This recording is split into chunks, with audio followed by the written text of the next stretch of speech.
जीतन राम मांझी एक समझदार राजनीतिक प्राणी है। प्राणी बोलकर मेरा मकसद अपमान करने का नहीं है, बल्कि हम सबने पढ़ा है कि मनुष्य एक सामाजिक प्राणी है और उसी आधार पर हमने कहा कि सामाजिक वाले दायरे से थोड़ा आगे निकलकर अब जीतन राम मांझी राजनीतिक हो चुके हैं। हम सबने देखा कि मुकेश सहनी और जीतन राम मांझी एक साथ ही एनडीए के अंदर विरोध का झंडा गाड़े हुए थे, लेकिन कब जीतन राम मांझी अपना पाला बदल गए इसका अंदाजा मुकेश सहनी को नहीं चल पाया। मुकेश सहनी उस चक्रव्यूह में फंसे रह गए और जीतन राम मांझी ने अंदर ही अंदर बातचीत कर ली और डील फाइनल कर लिया। अब नमस्कार, मेरा नाम है मोहित कुमार सिंह और आप देख रहे हैं हमारा विशेष कार्यक्रम जनता जंक्शन शो।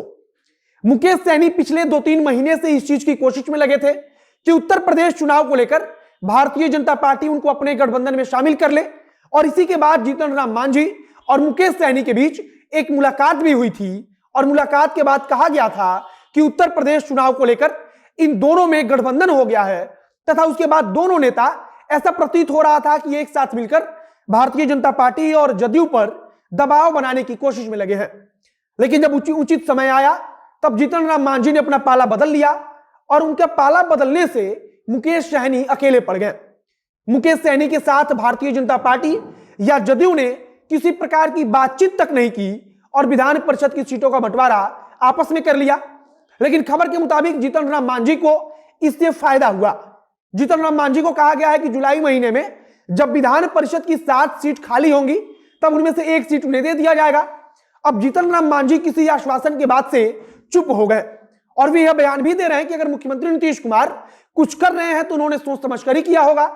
जीतन राम मांझी की पार्टी की प्रवक्ता दानिश रिजवान, जो कल तक हर मुद्दे पर सरकार को आंख दिखा रहे थे, वह आज खुद कह रहे हैं कि विधान परिषद की सीट के बंटवारे से हमें कोई दिक्कत नहीं है।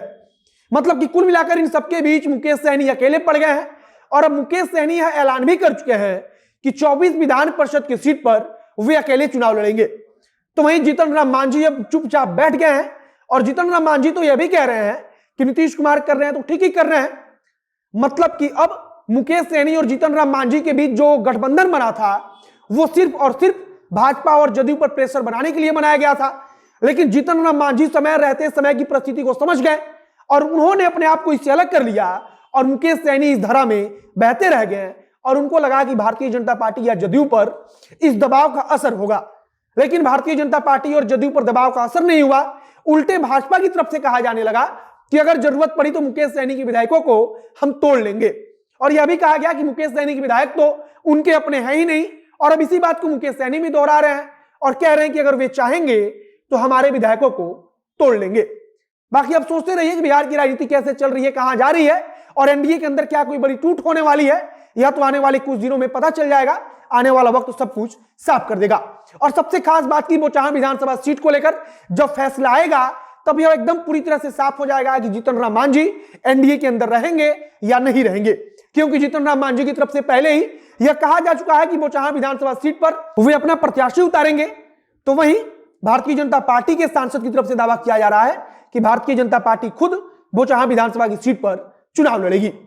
बाकी अब हम बढ़ते हैं इन शॉर्ट की तरफ। इन शॉर्ट में आज पहली खबर, उत्तर प्रदेश के पूर्व मुख्यमंत्री अखिलेश यादव के खिलाफ भारतीय जनता पार्टी ने कभी मुलायम सिंह यादव की सुरक्षा अधिकारी रहे एसपी सिंह बघेल को उम्मीदवार बनाया है। हालांकि इसे लेकर अब तक, मतलब कि जब हम खबर या शूट कर रहे हैं तब तक कोई आधिकारिक घोषणा नहीं हुई है, लेकिन एसपी सिंह बघेल भी पर्चा दाखिला करने कलेक्ट्रेट कार्यालय पहुंचे थे। अगर मौजूदा समय की बात करें तो एसपी सिंह बघेल आगरा से सांसद हैं तथा इसके पहले वे समाजवादी पार्टी से सांसद रह चुके हैं। सबसे खास बात है कि एसपी सिंह बघेल इटावा से ताल्लुक रखते हैं, जो समाजवादी पार्टी का गढ़ कहा जाता है। इसके पहले भी एसपी सिंह बघेल भारतीय जनता पार्टी के टिकट पर 2017 में विधायक रह चुके हैं और 2019 में उन्हें भारतीय जनता पार्टी ने लोकसभा का टिकट दिया था और वे सांसद बन गए थे। फिलहाल अखिलेश यादव कह रहे हैं कि चाहे भारतीय जनता पार्टी किसी को भी भेज दे, उसे हार मिलनी निश्चित है। अब आते हैं दूसरी खबर पर। चुनाव आयोग की तरफ से चुनाव प्रचार के नियमों में कुछ बदलाव किया गया है और ढिलाई दी गई है। हालांकि अभी भी बड़ी जनसभा करने की इजाजत तो नहीं मिली है, लेकिन पहले 500 लोगों की जनसभा करने की इजाजत थी, जिसे अब 1000 लोगों की जनसभा में तब्दील कर दिया गया है। इसके अलावा पहले प्रत्याशी डोर टू डोर कैंपेन में 10 लोगों के साथ घूम सकते थे, लेकिन अब निर्वाचन आयोग की तरफ से इसमें भी ढील देते हुए 20 लोगों तक की छूट दे दी गई है। पहले निर्वाचन आयोग की तरफ से कहा गया था कि अगर किसी बंद हॉल में मीटिंग करनी है तो वहां अधिकतम 300 लोगों को ही बुलाया जा सकता है, लेकिन अब इसे बढ़ाकर 500 लोगों तक कर दिया गया है। मतलब कि अगर अब कोई भी मीटिंग किसी बंद कमरे में होती है, किसी बंद हॉल में होती है, तो उस कमरे में, उस हॉल में 500 लोगों को बुलाया जा सकता है, बिठाया जा सकता है। बताया जा रहा है कि निर्वाचन आयोग ने कोरोना की समीक्षा की और उसी आधार पर यह फैसला लिया गया है।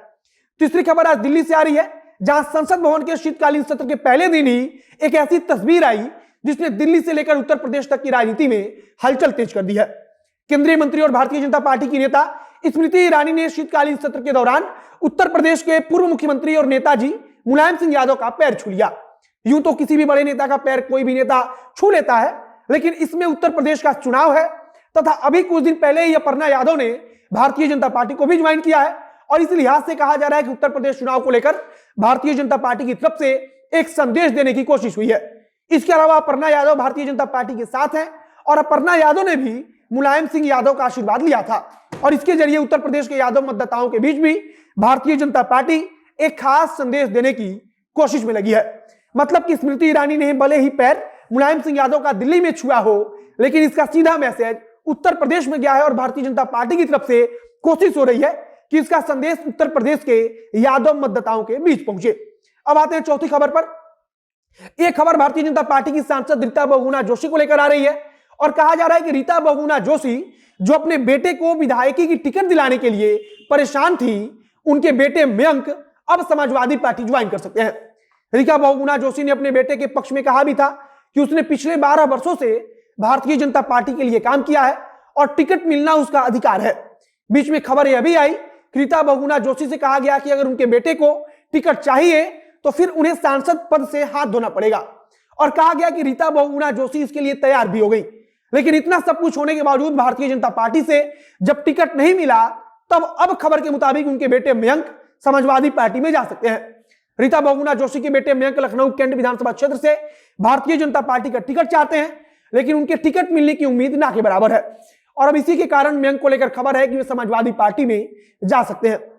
तो कुल मिलाकर अगर रीता बहुगुणा जोशी के बेटे मयंक समाजवादी पार्टी में जाते हैं तो यह भारतीय जनता पार्टी के लिए एक और झटका होगा और समाजवादी पार्टी के लिए एक प्रकार की जीत होगी, क्योंकि रीता बहुगुणा जोशी जैसी बड़ी नेता के बेटे को अपने पक्ष में उन्होंने कर लिया है। अब आते हैं आज के कानून के हिस्से में। केंद्र की मोदी सरकार अंग्रेजों द्वारा लागू किए गए एक और नियम को बदलने की तैयारी कर चुकी है। खबर है कि नरेंद्र मोदी सरकार अंग्रेजों द्वारा लागू किए गए चाय, कॉफी और मसाले को लेकर जो कानून था उसमें बदलाव करना चाहती है। कॉमर्स मिनिस्ट्री ने spices bill 2022, rubber bill 2022, coffee bill 2022, मतलब कि इसके जो प्रमोशन, डेवलपमेंट या फिर इसके प्रोडक्शन से लेकर के जुड़ा हुआ जो कुछ भी है उस बिल को लेकर एक ड्राफ्ट तैयार कर रही है और स्टॉक होल्डर्स के विचार भी मांग रही है। सरकार का अपना तर्क है कि मौजूदा समय में चाय तथा कॉफी और मसाले के व्यापार को लेकर काफी कुछ बदला है और जाहिर सी बात है कि दशकों पुराने कानून जब बनाया गया था तो उस समय की परिस्थिति के हिसाब से बनाया गया होगा, लेकिन आज परिस्थितियां काफी बदल चुकी हैं और इसीलिए अब सरकार चाहती है कि मसाले के व्यापार को लेकर जितना कुछ बदलाव हुआ है और उस दशकों पुराने कानून में बदलाव करके आज की जरूरत के हिसाब से कानून बनाया जाए।